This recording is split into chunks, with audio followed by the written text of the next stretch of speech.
What up, everybody? I'd like to welcome you to episode 4 of Just Give Me 5. I hope 2021 is off to a positive start for all of you, man. All of you. Nothing but good energy sent your way, for real. And if you see the shirt, you see the hat, you know it's Team Prince, Team Sons all day, all day. But if you guys caught episode 3, we had my man DJ M2 on, and boy, did he take me back to 97 with a couple of his stories right there, man. Awesome stuff, awesome stuff. Make sure you check out that episode. Oh, and shameless plug, if you listen to the Dave's World album, he's the one doing the cuts on Living My Life. But today's guest is someone who's not only an incredible MC, but he's also an activist leader for social injustice. And we're gonna get into that. We're gonna get into that. And did I mention that he's also a fellow group member of mine? Shout out to the entire Writers Guild fam, man. The guild lives on forever. So ladies and gentlemen, with no further ado, I present to you, Roqy Tyraid. Hey, what's going on, y'all? It's Roqy Tyraid, and all I'm saying is, just give me 5.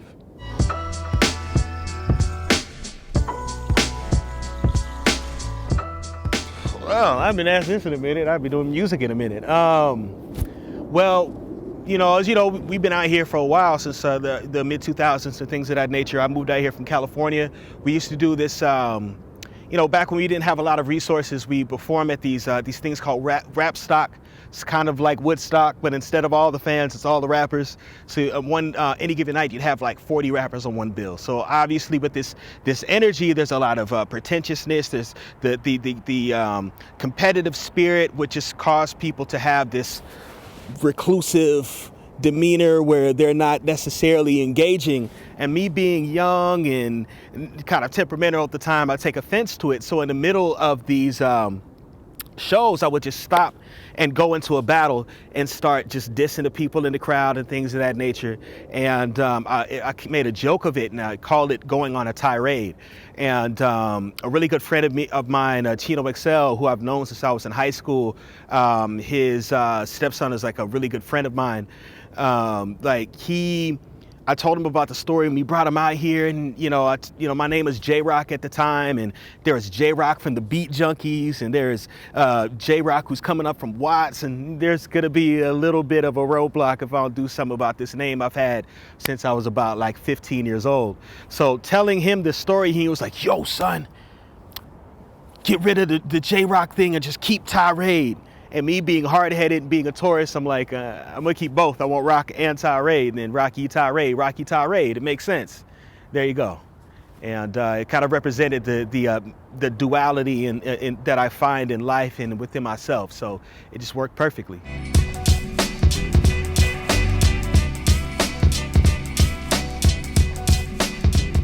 I hate when rappers ask me these questions, man. This shouldn't even be allowed.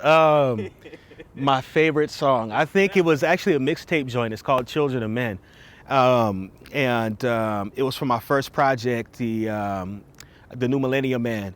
And it was really just me kind of reflecting my coming into age and realizing that, I come from, like a lot of people, like a family of, just various family traumas and things that lead to you not necessarily being a familial individual.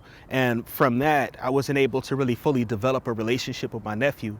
And I was just kind of more or less lamenting on that and being cognizant of me not even being able to rise to that occasion. So just using that song as a way to like channel the advice that I had learned at that time to my nephew. And I didn't realize that it would become such an important part of my discography on a personal level. So I'd have to say that. I'd have to say Children of Men from the New Millennium Man. Yeah.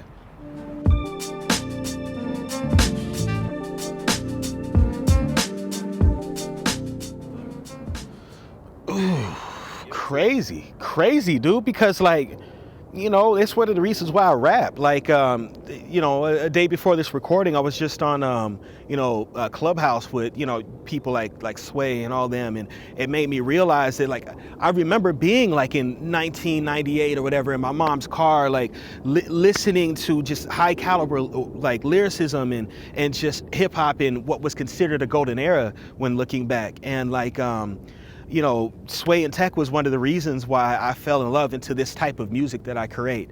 And the way it came to be was completely through surreptitious acts, right? So we were told to show up because we're going to be doing this big blown out show. And, a couple people might be there who are important. That's not something to be concerned about. And so when we show up to this meeting point where myself and Head Crack and the Bodega Brothers and Seneca the Misfit and, a bunch of other really amazing MCs we're supposed to meet before we shout out to the show. We're like, okay, go through here. If you can use the bathroom if you want, here's a kitchen. And we go through the kitchen and everything. And then I realized that this is like a recording studio. And then I'm walking through the corridor of the recording studio and I turn around and I see the Wake Up Show. And then they explain what's going on. Like, okay, so actually what's going on is you're going to be performing on this thing called the Wake Up Show Unplugged. And basically we're going to get some of the best live musicians and you're gonna just jam session it out. Y'all gonna freestyle, we're gonna cut a tape, and that's what it is. So first, you're gonna go ahead and warm up. So we did our rounds, and they're like, okay, cool. That was it. That thing that you thought was practice, that was it. So they really brought out the most raw and authentic parts of us at the time, because even though it's practice, you're not gonna like show up half-ass in front of Sway and Tech and just hall of plaques that represents some of the highest points in hip hop history and everything. And yeah, man, it was amazing. It was amazing. And like Crooked Eye showed up. Like the story, let me tell y'all the story about the Crooked Eye thing, because people point to that video. He did not want to do that. He just showed up to see what was going on, dap up some of the new MCs and say what's up to Bishop Lamont, who is also chilling there as well. And he was gonna leave, but everybody basically pressured him to show up and rap. And so when you see him start to spaz, my personal opinion, he's not spazzing because it's Crooked Eye and that's what he does. He's spazzing because he's more or less like, yo, just get off my back. I'm tired of y'all telling me to rap. Right. And so what you're hearing is like Crooked Eye and like that peak, pissed off, leave me the hell alone type. It was just, it was an amazing moment. And to know that I helped provide something incredible to that atmosphere is beyond words, like I said in that interview.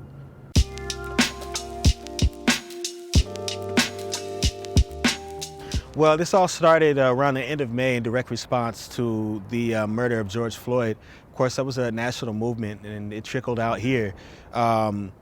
There's a lot of things that played a role. At that time, I was taking more or less a hiatus from the music industry. And when these events came to, when we were made aware of George Floyd's murder, the nationwide response was immediate.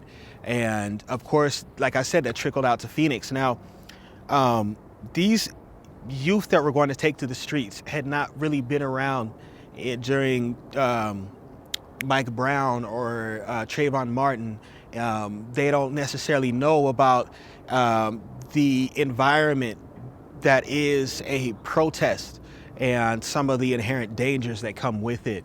There's a certain individual who was going to be leading protests at that time who had a history of leading people into into the lion's den, and then for one reason or another they're compromised, and didn't want to see that happen to youth. So me and some friends showed up that Wednesday at the end of May. I think it was like the 26th or what have you, and we more or less showed up to provide aid and milk and water and snacks and things of that nature, and to help people if they were afraid or if they got lost or they feel like they're going to be arrested.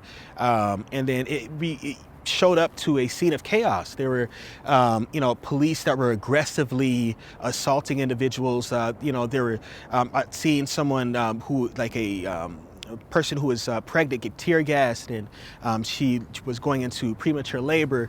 There was just all these scenes of chaos, but no, at the time, leadership. It was just a natural response to injustice in America. So, being someone who had experience in protest environments and just being an MC and understanding how, crowds work and feeling collective mindset, it naturally just ended up leading protests throughout the end of that week and into the weekend. And, ended up meeting some like-minded individuals who were also off the street, and then we formed a group called the We Rising Project. What we wanted to do is take this anger and direct it down a path that would, more or less lead to legislative change. And we're cognizant that we're approaching an election season. So what we're doing is we're taking the time to educate people on things such as white privilege, on things such as voting from the standpoint of the least represented individual, and voting on behalf of a community. Performative activism versus really, contributing to something that's beneficial and progressive.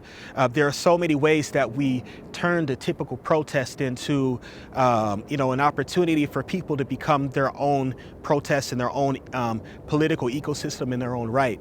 And, the response to that, as you would expect, was harsh from the police department. It was harsh from the Maricopa County Attorney's Office. So they started unjustly arresting people and, hitting people with unsubstantiated, trumped-up charges on, and just things that would be used to irreparably damage people's opportunity to live a full and productive life simply for exercising their First Amendment right. So we understood that this was something that was going to take a long and sustained movement. But some of the positive aspects of this is, we're able as a community to show up in to these civil rights to these city hall meetings, and we're able to join these board meetings for cities and apply ourselves and our perspectives.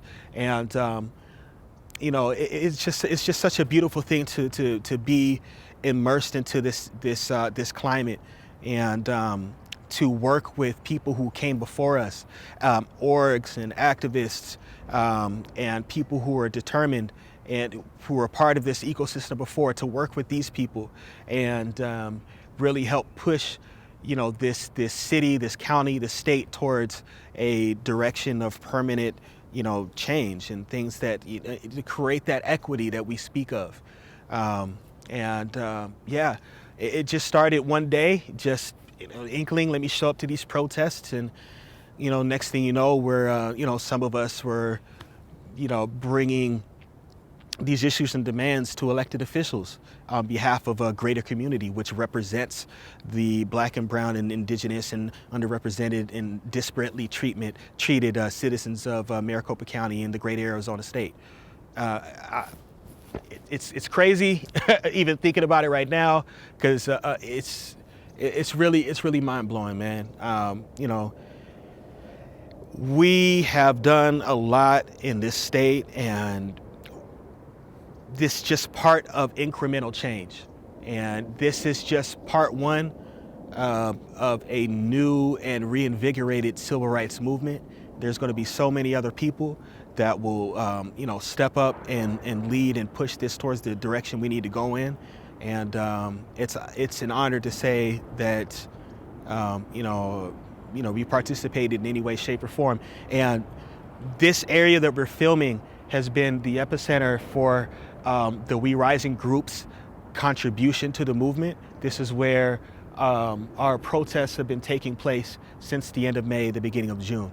And, again, there are so many different aspects to this movement, so many different, grassroots bodies and activists. This is just our part of the overall story.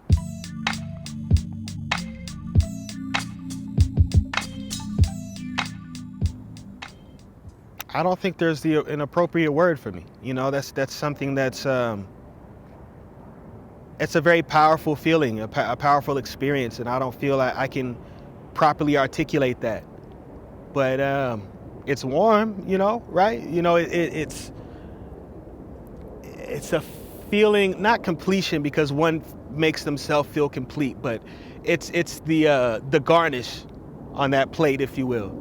So, yeah, it's empowering, it's uplifting, it's radiant, because when you feel good because of things like that, you want to put that energy out into the world, even if you don't recognize you're doing it. Just like when they tell people in a call center to smile, they don't recognize it, but subconsciously the person on the other end can feel that positive energy. So when you feel good because you feel special and you feel loved, you inspire other people to feel special and feel loved.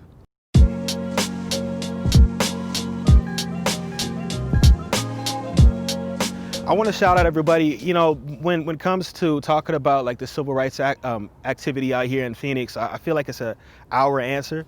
So I want to really take this time to acknowledge everybody who has contributed to this movement, because you're all leaders in your own right, and I feel inspired by each and every one of you. You know, I was just somebody off the street like so many other people here, and even when given spotlights like this, it's hard to not want to defer to y'all, because you know, y'all are the real deal, and I really appreciate having built so many relationships here in you know, since the end of May. And for those whose lives are impacted by the Maricopa County Attorney's Office and the Phoenix Police Department, we're going to continue to make sure to amplify those injustices that were placed upon you. And we're going to do what we can to continue to push for the initiatives that y'all stepped out here in the first place for. So, you know, I'm very, very much grateful to call y'all colleagues, and let's see what 2021 brings up. So that's what I want to shout out. I want to shout out y'all. And there you have it. Much love and respect to my brother Roqy Tyraid, man. It's a hard-working individual right there who set out to help people for a great cause, yo. Much respect to him.